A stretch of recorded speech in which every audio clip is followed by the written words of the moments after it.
Hi there, I'm Jo and I'm going to be starting a vlog now. Why, you may ask? Very good question, considering my other videos have been deep dives into bookish type stuff. It turns out that it is a full-time job just doing the research for said videos, and then it's another full-time job on top of that trying to source images that aren't behind a paywall, that aren't copywritten, that I can use to make my videos look more engaging. And it ended up just being several full-time jobs wearing a trench coat, and I just didn't have the time. I have too many I have the right amount of hobbies, but I don't but I have too many hobbies if I also want to do bookish deep dives. And so I've been racking my brains going, what do I want to make films about? Because I do want to make films. I don't know why, I just enjoy doing it. I just thought I should make something valuable or entertaining that people would enjoy watching. But it's just occurred to me that sometimes people just enjoy having a chat. In 2025, the end of 2025, I took up blogging again. Decided that because my memory's really poor, it's not even funny how poor it is. I've got no visual memory, and from month to month I couldn't tell you really if I'd done anything of note. And I just decided I wanted to blog about what I read, how my writing was going, and also I decided in the end to track my drawing journey because I took up drawing again and I was really enjoying it. And I've been finding ways to get unstuck in writing and in drawing, so it's been nice to be able to document that month by month. And I was just thinking, wouldn't it be nice if I could just sit down and chat as a vlog, like a video blog? Why don't I do that? I mean, I can't imagine it's going to get much engagement, but why am I thinking engagement-wise? Why can't it just be something that I would like to do and to see what happens, if anything? I mean, nothing might happen, I might just be talking to myself, but I just wanted to do it. I wanted to try it. My initial thought is to do at least one blog a month. However, I do have some catch-up stuff to do, and I began jotting down my ideas, and I have an idea a week for a blog from now until October. So we'll just see how it goes. I'm not going to put any pressure on to make it a weekly thing, but I do want to make it at least a monthly thing. This month will be spent catching up on all the stuff that I've done in May. We're in June, but I wanted to chat about May first because that's just what's happened. It's kind of a big month actually. I'm going to chat about what I've read first because I have recently got a library card, and before then I would read maybe a book a month, maybe a book every other month from the shelf that I already had. Now all our books are in storage. Decided to get a library card. Haven't put a book down since, so it's really kind of cracked something for me. So my 1 or 2 books a month has gone to 3, 4. Once I did 9 in a month. That was a record for sure. What did I read? So firstly, just to catch you up, I was attempting to read 20 books this year. I have already smashed that, so I've decided to try for 50 books. My top tracked year was 30 books, but I may have read more than that because I haven't really tracked that much in my reading time. Excuse the descending top strap. I just always seem to have at least one top strap descending, so this is going to be a thing.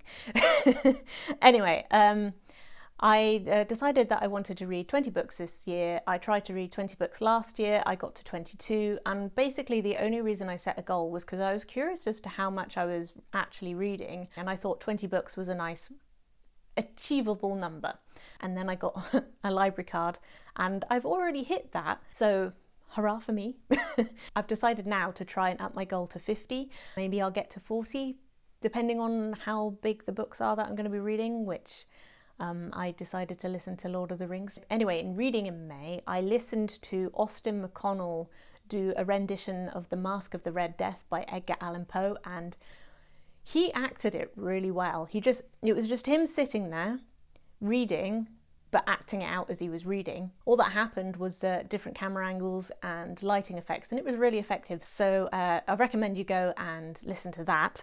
I have I decided I wanted to try and read something I knew absolutely nothing about. I went purely based on the cover and the title. It's Alchemized by Sin Lin Yu, and it's very, very, very dark, and also has a lot of trigger warnings. Yeah, especially government mandated essay. I like the world building and the necromancy. There are some things that just didn't click with me. It's about a healer who has a kind of alchemical power that is frowned upon in her society, and she is tolerated because she can heal. Otherwise, she would, I think, is not quite clear, otherwise she would have been eliminated. And there's this big bad, undead big bad, that is taking over everything. Basically, it starts really interestingly. The main character starts the book, she can't remember, she can remember who she is, but she can't remember a lot of things. There's this big block on her mind, and it becomes this big task to try and figure out what it is that's being hidden from herself and everybody else, and why. Enemies to lovers, very much enemies to lovers. It's explicit without being gory too much, if you see what I mean, but it is very emotionally dark. It's just, I think if basically what I'm saying, this book is dark and you should check it out if very dark things with enemies to lovers is your thing. And I mean kind of like enemies to lovers in the true sense of they hate each other to begin with. They want to kill each other, and have tried. So two lovers. If that's your thing, then that's the book for you. I hope I've done a decent job of explaining what there's a kind of a lot going on. I also then decided to have a nice little palate cleanser by reading Project Hail Mary by Andy Weir, and that was just fun to read. Initially, I wasn't sure on the ending because it felt kind of cop-outy to me. I did come to appreciate the reason for why the ending was the way it was, because it gave it a more hopeful lilt. Because this book is, I don't want to spoil anything, it's really tricky when you don't want to spoil stuff for this, because I went in knowing nothing about what was going to happen in this book, and I emoted quite a lot finding those things out, so I don't want to spoil it for anybody else. But it's a dark situation is occurring, a terrible situation is occurring on Earth. However, the tone is very upbeat, considering, light, and we can do this kind of mentality with the science jargon that Andy Weir writes so well about. He writes really well. So that was Project Hail Mary. I'm sure I'll get better at these. I'll get smoother anyway, less ums. See, this is why I wanted to talk about how I feel about the books that I've read, because so much of it's in my head. Speaking it out loud helps me process a little bit what I've read and also retain what I've read. Next up, I decided to read completely, pretty much on a whim, The Picture of Dorian Gray. There's a bit of a story behind that. I thought I'd read it years and years ago. I remember it being like a page and a half, maybe 5 pages tops, and it was quite graphic in that sense. And I thought, this book's just not for me. And then I saw that my online book group was going to be reading it in May, so I decided that I would give it another chance, as you do. It was completely a different book. I still do not know what it was I read all those years ago. The Picture of Dorian Gray is a fine book. It turns out there are 3 versions of it that I didn't know until I was halfway through the version that I was reading and going, I don't remember any of this. But there are 3 versions of this book and none of them was the one that I read. So I don't know what it was that I read, if I own it, if I read it online, if it was part of an anthology. I don't know. I just really don't know what I read. All I can say, because I really want people to help me figure out what it was I read, the version that I'm thinking about ended with the picture being burnt and a demon being involved somehow. There was also a graphic scene that I can't really talk about online, but involved a mother and a daughter.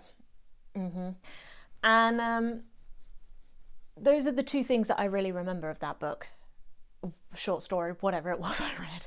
So if you could help a girl out, that would be nice. But yeah, the picture of Dorian Gray, the actual picture of Dorian Gray by Oscar Wilde, who actually wrote it. Very good. I enjoyed it. No notes. It's a well-written book. You know the picture of Dorian Gray. I'm not going to try and explain it to you. It's the guy whose painting ages so that he doesn't have to. Now for something completely different. I listened to Percy Jackson Lightning Thief because I wanted to listen to something while I was crafting. I accidentally gave myself a Pavlovian response of wanting to craft. Anytime I go, oh, I want to sew, but I can't really be bothered to do the thing and then the thing and then the thing, I just go, but then I could listen to a podcast or an audiobook, and then I perk right up and get on it. So Percy Jackson Lightning Thief was the book that I saw on my library that I thought, I'll give that a go, and I really enjoyed it. Good fun romp. Looking forward to listening to the second one. Unfortunately, the second one wasn't available straight away, so I decided to listen to Lord of the Rings read by Andy Serkis. And if you want to listen to a version of Lord of the Rings, I recommend the Andy Serkis version. Not that I've listened to any other versions, but if you've watched the films, his voices for most of the characters are very close to the ones in the film. And if you're a fan of the films and you want to read Lord of the Rings, but you don't really want to read Lord of the Rings, then I recommend listening to this version, because it's kind of like an extended cut of the Lord of the Rings films, but just in audiobook form, which is kind of fun. And he even does all the songs in the voices of the various characters, which is good. That was everything I've read / am reading. It's going to take probably all next month to finish the Lord of the Rings, and then Percy Jackson's second book has come in for me on the app as well, so I probably will go straight to that after the Lord of the Rings one before I do the Two Towers or anything like that, if I can. I'm also reading The Starless Sea. It's taking me a long while because I'm just nibbling at it because of the way that it's written. It makes me want to read it quite slowly because I need to be in the right frame of mind to read it. It is beautifully written. I suspect that if I were to read it again knowing how it goes, I would probably read it much faster, but this first time reading it through is just, I'll do maybe a chapter or a couple of pages and then stop, whereas up till now I've just been reading. I don't know how much of that is me needing to take a break from physically reading, and how much of that is me just needing to be at that pace with this particular book. So that is my reading wrap up for May. That's quite a lot actually, isn't it? Next up is the section I'm going to be talking about what I've been drawing in May. Not much actually. I did a couple of technical drawings. I'm working on the Drawer Box Challenge, which is a thing where you're supposed to draw 250 boxes using the parameters that they tell you to draw, which is to basically draw properly as you're supposed to, but also they've kind of given me permission to just draw. Before, I've been kind of hung up on this, I can't draw this particular idea because I'm just not good enough as an artist yet, so I just wouldn't draw the thing. But that means I've been holding back for so long on progressing in any way on my art at all, so I decided to do the Drawer Box Challenge. Nerdforge also did a video where Hansi learnt to draw, and they provided a couple of playlists, and I've been working my way through a couple of the perspective stuff on that, and that's just been really good for keeping me drawing, because before I'd keep drawing and I'd get to this level where I was almost good, but there would just be these odd, awkward wonkinesses. I can't draw unreferenced, so I would just find a reference and just completely copy that image and maybe change the texture because I like drawing wood textures.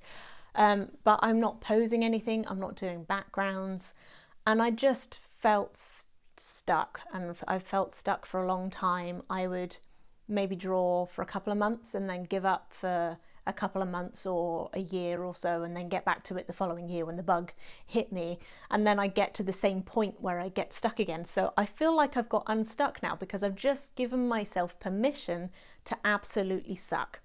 So bearing that in mind, I'm going to show you a couple of drawings.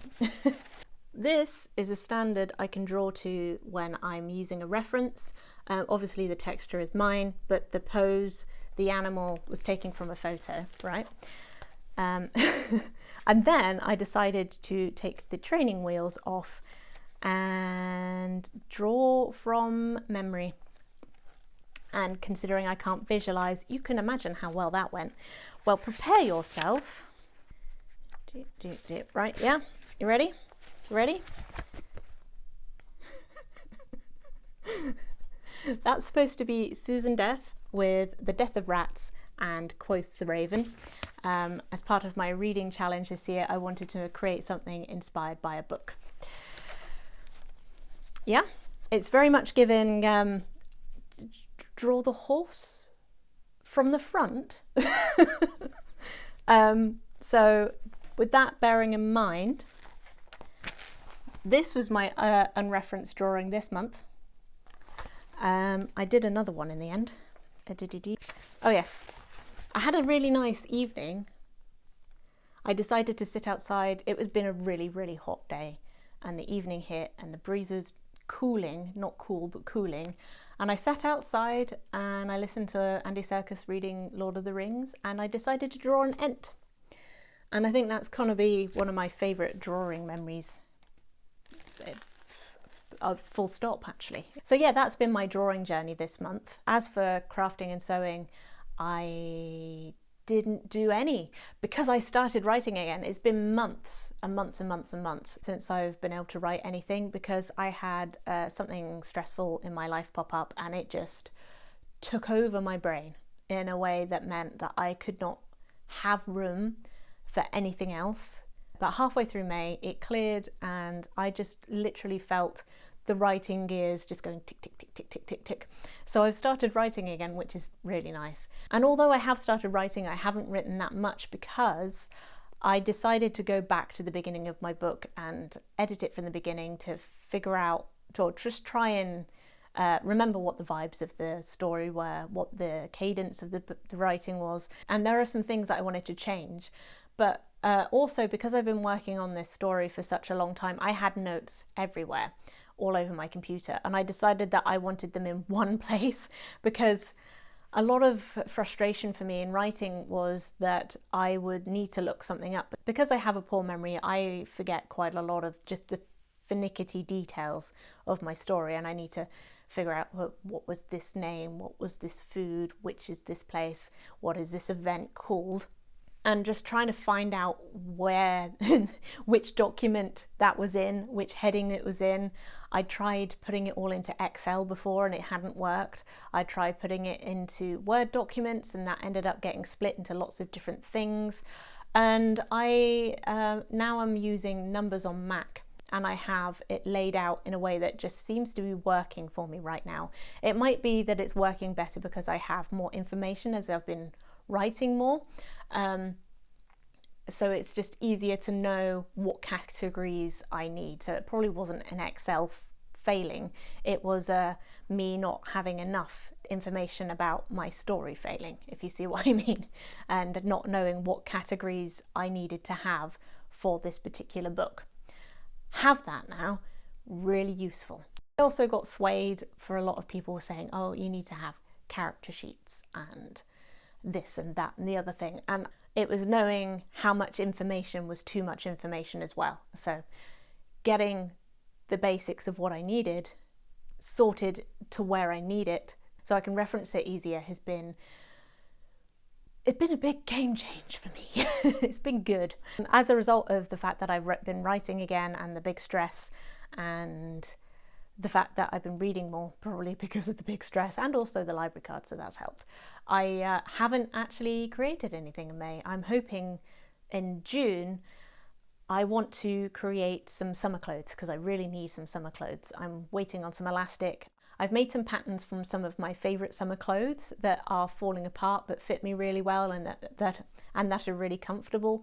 It's not something I've done before, so I am intrigued to see how it will go.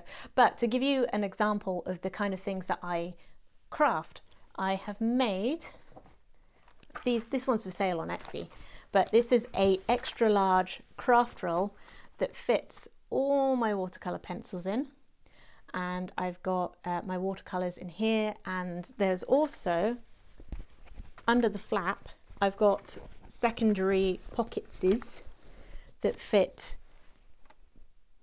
lots of things. I do like my storage, and I also make